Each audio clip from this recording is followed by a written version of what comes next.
Hello guys, welcome to my Facebook page and another blog. তো আজকে বৃষ্টির দিনে বের হয়েছি, তো গাড়িটা অনেক দিন টানা হয়নি। তো আজকে আমি একটু টেনে দেখব যে কেমন পারফরমেন্স হয়।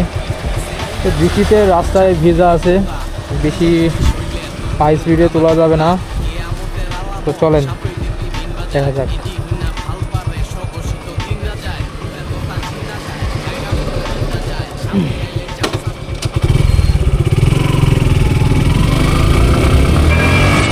কিরে আত্মা গাছের তোতা তোর চাক্ষু দেহি পোতা শৈলে তোর মুখ আমার তোতা